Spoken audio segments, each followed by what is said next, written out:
नमस्कार दोस्तों, कैसे हैं आप सब। उम्मीद करता हूं कि आप सब बेहतर होंगे, सकुशल होंगे। दोस्तों, हमारे एक मित्र हैं जिनका नाम है किरण सैम्पेस। किरण भाई हैं, वो हमसे पूछते हैं, सर मुझे ब्लॉक करके वही भाग गया।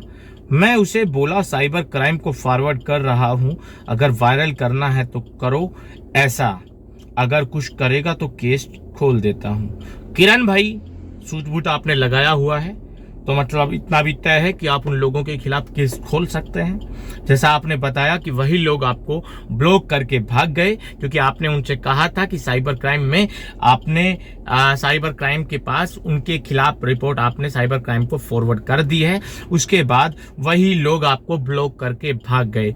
तो यही उनकी औकात है, यही उनकी सच्चाई है। अगर आपका कॉन्फिडेंस उनसे बात करते समय इस लेवल का हो जिस लेवल का किरण भाई का था, तो वो लोग आपको परेशान करेंगे ही नहीं। आपका वीडियो तुरंत डिलीट करेंगे, आपको ब्लॉक करेंगे और निकल जाएंगे अगले शिकार की तलाश में। ठीक है, क्योंकि वो लोगों के पास इतना ही गूदा होता है। इंसान वो भी है, इंसान आप भी हैं। सारा डर मतलब सारा खेल होता है डर का। जो पहले डर गया वो ही उसके ऊपर हावी, मतलब दूसरी पार्टी उसके ऊपर हावी हो जाएगी। अगर आप डर गए तो सामने वाली पार्टी जिन्होंने आपका वीडियो बनाया है वो आपके ऊपर हावी हो जाएंगे, वो अपनी बातों पर आपको नचाएंगे।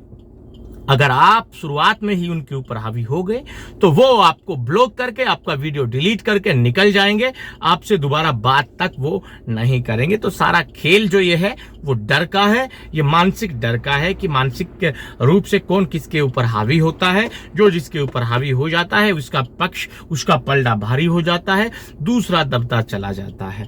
पर किरण भाई, अगर आप वास्तव में मतलब मुझे लगता है आपके एटीट्यूड, आपके बताने के तरीके से कि आप ऐसे लोगों को उनकी औकात दिखाने में सक्षम हैं और आप समझदार भी हैं, आपने झूठी इज्जत का चोला भी नहीं ओढ़ा हुआ है, तो आप ऐसे लोगों के खिलाफ कार्रवाई करने के लिए सबसे उपयुक्त हैं। तो किरण भाई, आपसे विनम्र अनुरोध है, एक भाई की आपसे विनती है, एक भाई की आपसे एक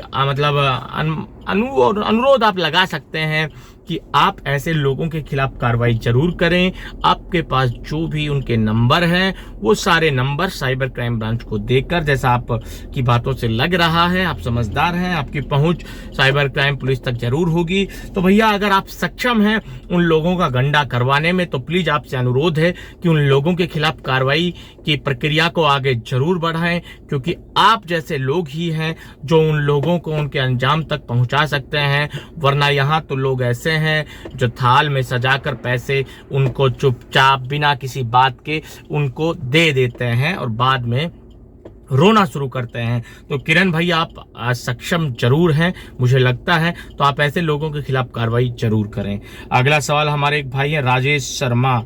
ये तो वही राजेश शर्मा है जिसको हमने पेला था, वो यीशु मसीह वाले उसमें छोड़ो साले को। अब अगला सवाल हमारे एक भाई है जिनका नाम है अमन पाठक। वो हमसे कहते हैं, मेरे पास तो फोन ही नहीं आ रहा है, 3 दिन हो गया।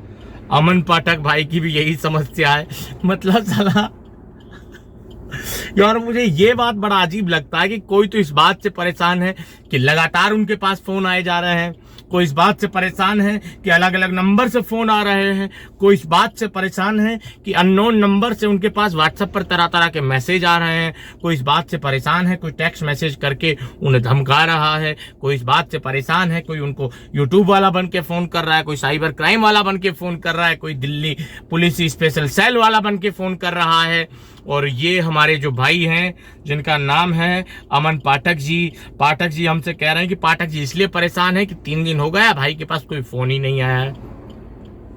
तो पाठक जी यार, ये तो अच्छी बात है, आपके पास 3 दिन से कोई फोन नहीं आया है तो बहुत अच्छी बात है। हम ऊपर वाले से दुआ करते हैं, प्रार्थना करते हैं, प्रे करते हैं कि आपके पास फोन अभी तक नहीं आया है 3 दिन से, तो आगे भी आपके पास कोई फोन नहीं आएगा। हम तो यही उम्मीद और यही आशा करते हैं। और अमन पाठक जी, उन लोगों का फोन ना आए तो ही बेहतर है। जबरदस्ती का मानसिक तनाव लेने में कोई ज्यादा दिलचस्पी दिखानी नहीं चाहिए हम लोगों को। तो आप बिल्कुल निश्चिंत रहे। अच्छी बात है यार, फोन नहीं आया है तो क्या दिक्कत है, क्यों आप उनके फोन की बात देख रहे हैं।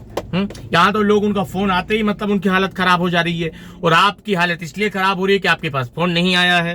तो अमन पाठक जी, आपने कुछ या तो उनको उनकी औकात दिखा दी होगी समय रहते हुए, या फिर आपने उनको बता दिया होगा कि अमन पाठक उनका बाप है, इसलिए आपके पास फोन नहीं आया। तो बहुत अच्छी बात है, फोन नहीं आया।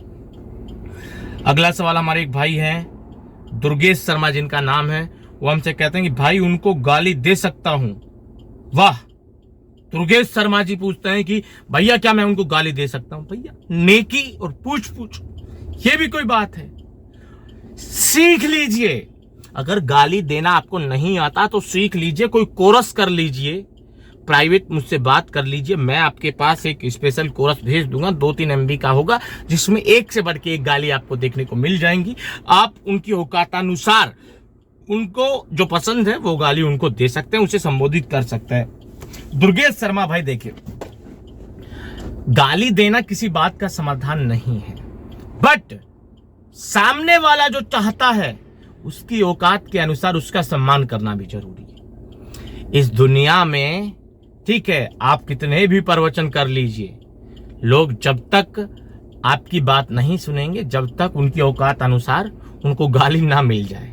ठीक है, तो भाई मैं तो कहता हूं कि गाली देने, अगर देखिए सीधी सी बात है, अगर आप इस चीज के लिए तैयार हैं, अगर आप जानते हैं पूरे सच को कि क्या माहौल होता है, तो आप उनको गाली दे सकते हैं। जो स्टूडेंट लाइन के लड़के होते हैं, लोंडे होते हैं, उनको साला इस बात का भी डर लगता है कि यार गाली हम उनको दें और घर वाले सुन ले, घर वाले देख लें तो बड़ी समस्या हो जाए। गाली देने को हम भी दे सकते हैं, वीडियो में उनको दबा दबा के देते हैं, बट हमको अभी भी डर रहता है कि जिस दिन हमारे घर वाले हमारा वीडियो देखेंगे और हमको गाली बकते हुए सुनेंगे तो भैया कम से कम 1-2 दिन तो हमको खाना मिलेगा नहीं।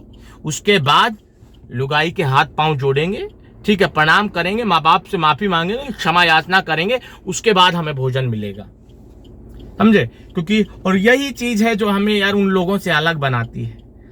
हाँ, पर वो जो ऐसा व्यवहार, मतलब जैसा व्यवहार उन लोगों को मिलना चाहिए, उस व्यवहार में जरूरी है कि हम उनको गाली दें। तो दुर्गेश भाई, आपकी इच्छा अगर उनको गाली देकर सम्मानित करने की है तो आपकी इच्छा को हम कैसे निरादर कर सकते हैं? आपकी इच्छा का हम कैसे मतलब अनदेखा कर सकते हैं? आपकी इच्छा का ख्याल बिल्कुल रखा जाएगा। आप उनको गाली दीजिए, मैं आपके साथ हूं। दुर्गेश शर्मा भाई, भूल जाइए कि आप क्या हैं क्या नहीं हैं। उन लोगों को उनकी औकात बताने के लिए, उनकी हैसियत दिखाने के लिए, वो जितने बड़े गुंडे हैं उनसे बड़ा गुंडा आपको बन के दिखाना होगा उनकी नजर में। मैं आपको ये नहीं कह रहा कि आप घर से बाहर निकल के दुनिया को ही गाली दें, वरना तो हाँ लोग पेलने लग जाएंगे। बट जो जिसके काबिल है, जो जिस इज्जत के काबिल है, उसको वही इज्जत मिलनी चाहिए। अगर सामने वाला सिर्फ गाली की भाषा समझेगा तो हम उसे प्रवचन नहीं देंगे। सीधी सी बात है, हम उसे गाली की भाषा ही समझाएंगे। हमारे पास कहाँ समय है कि हम उसको प्रवचन देके उसको मनाएं, उसको समझाएं, उसको बताएं, उसको सही रास्ता दिखाएं। सही रास्ता दिखाने का काम उनके घर वालों का है, ऊपर वाले का है। हमारा तो सही रास्ता दिखाने का काम यह है कि उसको उसकी सही औकात दिखाई जाए। तो वो चाहे हम गाली देकर दिखाएं, चाहे ताली देकर दिखाएं, चाहे उनका मान सम्मान करके दिखाएं, चाहे उनके सामने घुटने टेक कर दिखाएं, चाहे उनके सामने नाक रगड़ के दिखाएं, जैसा आप चाहते हैं वैसा दिखा सकते हैं। भैया हमारे खून में तो ये चीज नहीं है कि जो भी आदमी गलत काम करता है उसके सामने हम घुटने नहीं टेक सकते हैं। चाहे हमारा वीडियो वायरल हो, चाहे हम पूरे वायरल हो जाए, हम पूरे अश्लील वीडियो हमारा कहीं से भी चला जाए, पर अपने आत्मसम्मान के साथ हम कभी समझौता नहीं करेंगे। ऐसे किसी भी व्यक्ति के सामने हम घुटने नहीं टेकेंगे जो हमारा वीडियो बनाकर हमें धमकाता है, पैसे की डिमांड करता है, हमको मतलब कि हमारी इज्जत का डर दिखा के हमें बदनाम करने की वो बातें करता है। ऐसे लोगों के सामने घुटने हम नहीं टेकेंगे। हम इस इज्जत को चाटेंगे क्या? ये बताओ, जितने भी इज्जत वाले आदमी हैं वो क्या इज्जत को चाट रहे हैं अपनी? है, आज तक तो आप खूब अच्छे थे। आपको क्या मिला इज्जत से? क्या दिया इज्जत ने आपको? और ये झूठी इज्जत है। जो इज्जत करेगा वो इस इंस्टेंट के बाद भी आपकी इज्जत करेगा, और जिसके मन में आपके खिलाफ पहले से ही शंका है तो वो हमेशा रहेगी, आप चाहे कितने भी अच्छे कार्य कर ले।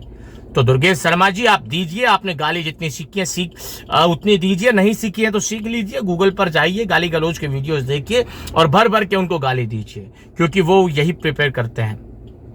मतलब चलो छोड़ो यार दुर्गेश भाई, आप निश्चिंत होकर उनको दबा दबा के गाली दे सकते हैं, ठोक ठोक के गाली दे सकते हैं, मतलब एकदम से गाली जैसा आप दे सकते हैं मतलब देना चाहें दे सकते हैं, कोई दिक्कत आपको नहीं होगी, क्योंकि आप गलत नहीं हो, आपकी मनसा गलत नहीं है, आपने कोई गलत मनसा के तहत किसी को आप कुछ नहीं करेंगे, क्योंकि आपको आगे से उन लोगों ने छेड़ा है, ना कि आप जबरदस्ती जाकर उनको गाली दे रहे हैं। उनके पिछवाड़े में चुल्ल थी जब वो आपके पास आए थे, तो उनकी चुल्ल को मिटाने की जिम्मेदारी अब आपकी है। आप किस तरह से मिटाते हैं, प्रवचन के माध्यम से मिटाते हैं, पैसा देकर मिटाते हैं, या फिर उनकी औकात अनुसार उनको अपशब्द कहकर मिटाते हैं, वो आपकी इच्छा पर निर्भर करता है। बट आज के इस वीडियो में इतना ही, जल्द मिलते हैं नया वीडियो लेकर नई जानकारी के साथ। तब तक दोस्तों रखिए अपना ख्याल। जय भीम, जय हिंद की सेना साथियों।